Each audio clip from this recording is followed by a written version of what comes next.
Hi guys, welcome back to my channel, Heart and Home Crew, where we like to put the heart in the home with a little help from my crew. Today we are continuing the living room makeover. If you guys haven't seen already, we have done so much to my mom's living room. We have painted it, patched up some trim work, we brought in a new couch, done a gallery wall, fixed up an old antique hutch, finally got to some side tables and the chairs. Guys, so much has happened, so I hope you guys have seen those videos. I hope you guys are loving them. If you are, make sure to give this video a like. If you guys aren't subscribed already, I would love for you guys to subscribe, join this channel. We've got lots of exciting things coming. We are searching for our forever home and there's gonna be lots of makeovers in that. I love DIYing, decluttering, thrifting, so if those are your things, you guys, I promise you'll be at home here. And let me know in the comments down below what you're liking so far. Today we are doing a coffee table. It took me forever to find a coffee table. I thought I had found one. It was brown. We brought it in the space and it was just too small, which was unfortunate because it's actually beautifully made, really sturdy, really solid, but just it didn't fit the space. It just kind of looked ridiculous when you'd walk past and see it, and it wasn't right. I was actually going to film my intro in that space so you guys could kind of get a little sneak peek if you haven't seen it yet, and also just enjoy it because we worked so hard on it. But the washer's going, the dryer's going. We just got back from vacation at Dollywood, so that's why I'm a little bit more red. Also, I've been working out here already. We got some beautiful sun. We had a great time. If you've been to Dollywood, let me know because we had so much fun. It was amazing. So it was too loud inside with all of the stuff that were kind of settling after our trip, so I came outside, but the world is alive and well out here, you guys. So if you hear some birds chirping or some bugs making noises, I apologize. Okay, let's focus. So coffee tables. So I had that old coffee table. I actually bought it for $55 on Marketplace and sold it for $75 on Marketplace. So I made a profit, and then I bought this new one for only $25. So it was basically only $5 for me, which is amazing. My husband picked it up for me, and when he brought it home, when I looked at it, I was like, oh dang, it's laminate. And it's definitely beat up. It has a lot of paint on it. It has a lot of kind of textured look to it. The woman said that it was a craft table for her kids. That's why she priced it so low. But overall, I was kind of like, oh, like what am I supposed to do with laminate?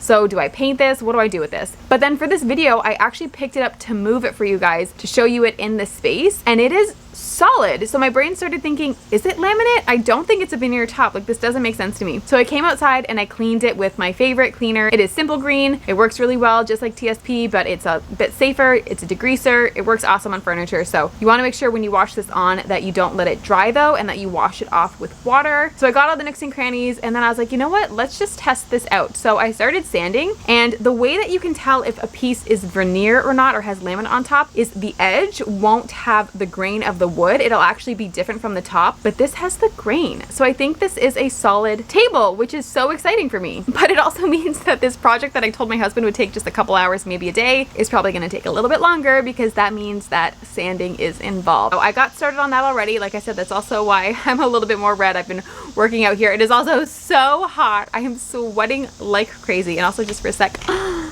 have a Rugrats tee that my mom found at Goodwill. How fun is that? Sorry guys, back on track. All that being said, we have our coffee table, we are ready to go, and I have some ideas for it, but I'll save that for later. So in the meantime, let's just continue sanding.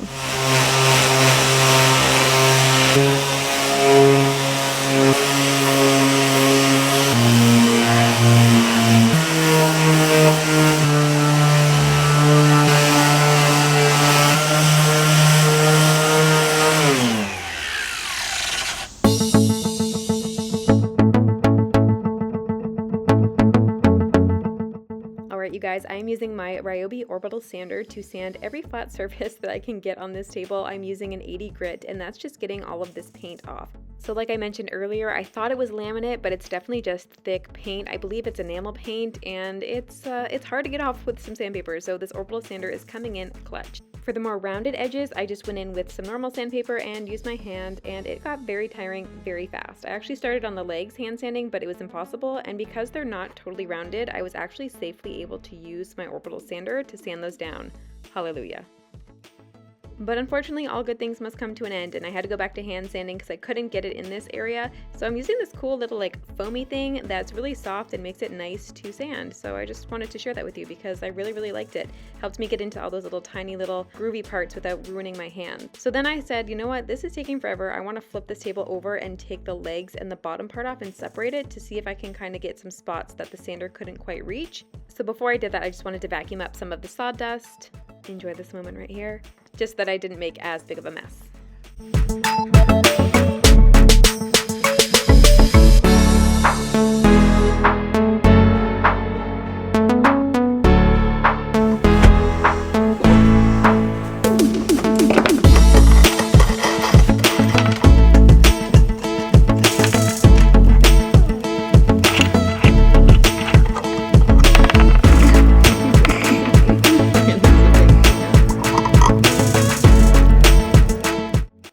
point of this was to separate the base from the top of the table so I could get my hand sander on those long pieces, but unfortunately I still couldn't get it off and I didn't want to ruin it. I'm assuming it's glued, so I just left it. And then I just continued on with sanding down the legs and the top of the legs a bit better and getting to all the areas that I couldn't quite get while it was attached, with a little help from my crew member.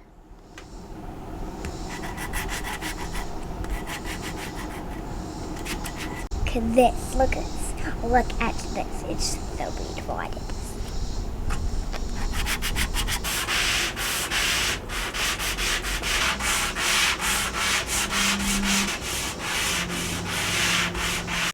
After I had finally sanded everything to my little heart's content / I couldn't sand any longer, I used a microfiber cloth that was slightly damp to get all of the sawdust off. You can use a tack cloth, but I like to use microfiber cloths just because you can reuse them and wash them. Okay, you guys, I am sweating, and now our table is sanded. That was a lot, but I'm so excited. This thing is a beauty. So what I'm gonna go in with now is this wood filler by Bondo. And if you watched my tub refinishing video, I used this to fix the dents in my tub before I reglazed it. So this stuff's awesome. They use stuff on cars, but this is a wood filler one. The other one I had was a different version. I just don't love the like farmhouse beat up look of it. I want it to look a little bit more clean. I do want to keep some of the knots. So I'm just gonna go in with the Bondo and fill in the cracks that I don't want, and I hope that the whitewash takes nicely to it. It does say that you can stain over it. It says just to do a test area. I also have a stain that I'm going to do, so hopefully that if the whitewash for some reason looks weird, then the stain will also help with that. So anyways, I'm just going ahead and get to work on this. There are two parts to it. So you take off the lid and underneath is a cap, and you have to use some of the stuff inside and mix it with this, and that's what makes it activate, and then it hardens really quickly. So you don't have a ton of work time. I think I have like 3 to 5 minutes, but let's do that. So you can see here it quickly hardened up. I had less than a minute to work with this stuff, which I do not remember that happening when I used it on the tub, so I don't quite know what was going on here. Brad said maybe it was just way too hot outside and that's why it was hardening, but I don't really know.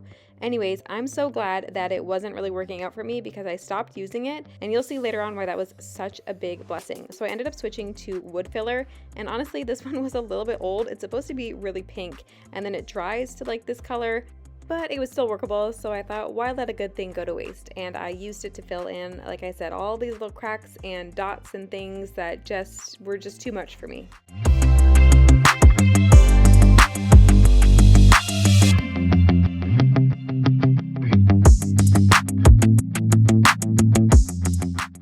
Once everything was fully dry, I did my new favorite thing, which was sanding. And then I sanded some more, and then, sanded a little bit more.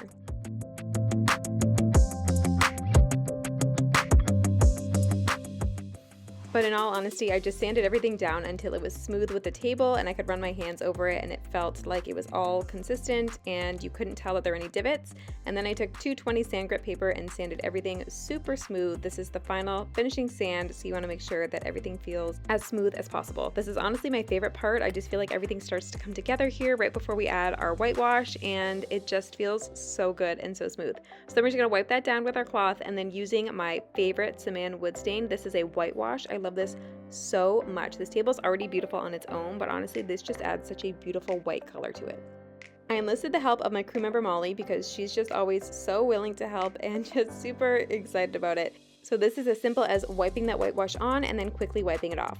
If you saw me do the side tables, you'll know that the whitewash soaked up super quick, and it's because my wood was bleached and it was washed and it was just so dry. But this table is not nearly as worked on, so it was totally fine to take the whitewash and we had enough time to wipe it off, but my daughter Molly was just really excited, and so she was right in behind me wiping it right off.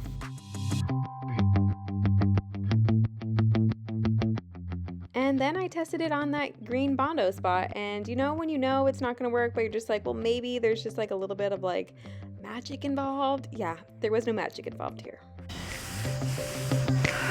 Oh shoot. But the show must go on, so I just left it and honestly just carried on, and I just put that whitewash on, wiped that whitewash off, and did it until the entire table was covered.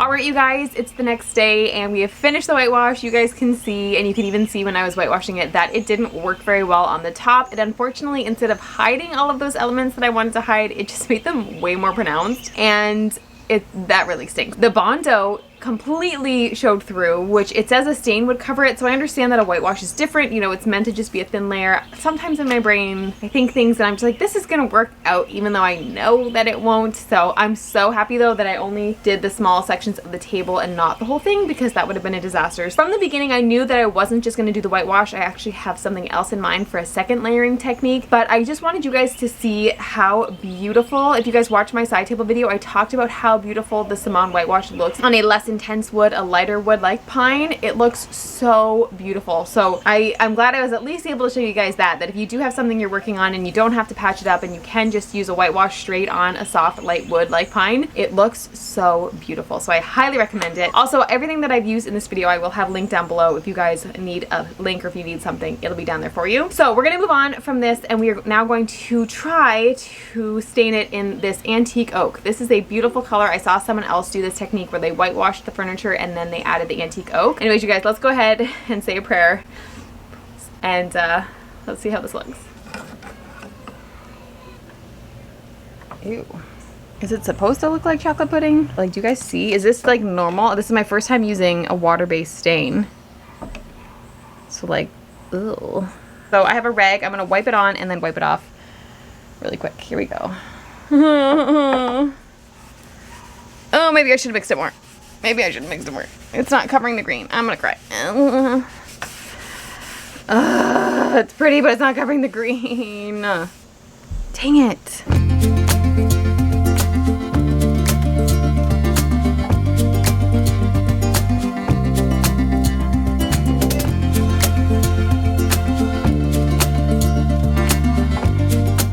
So you can see that I just threw caution to the wind. Don't worry, I do go back and fix that, but I just want to show you guys that same thing. I'm just wiping the stain on and then quickly wiping it off. You want to make sure that you're working in as long sections as you possibly can, so that way you keep the stain nice and consistent without any streaks.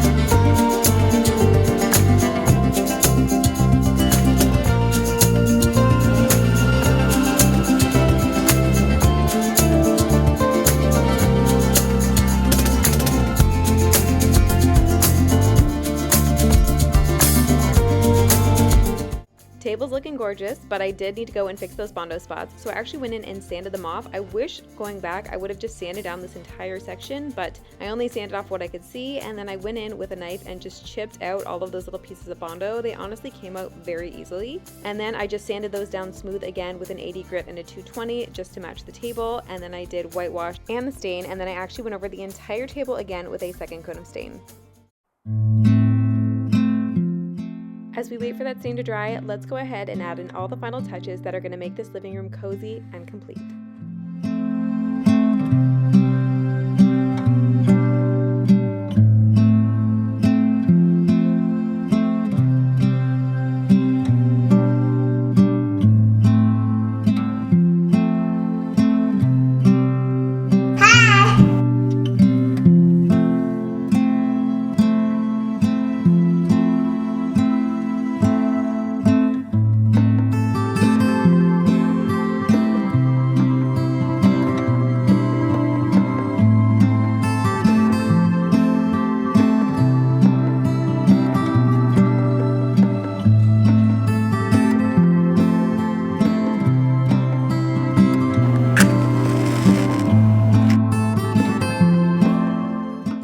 Now before the grand reveal, let's just take a quick look at what this space looked like before. Missing trim and definitely missing a welcoming, warm, inviting feeling. And I feel like we accomplished that.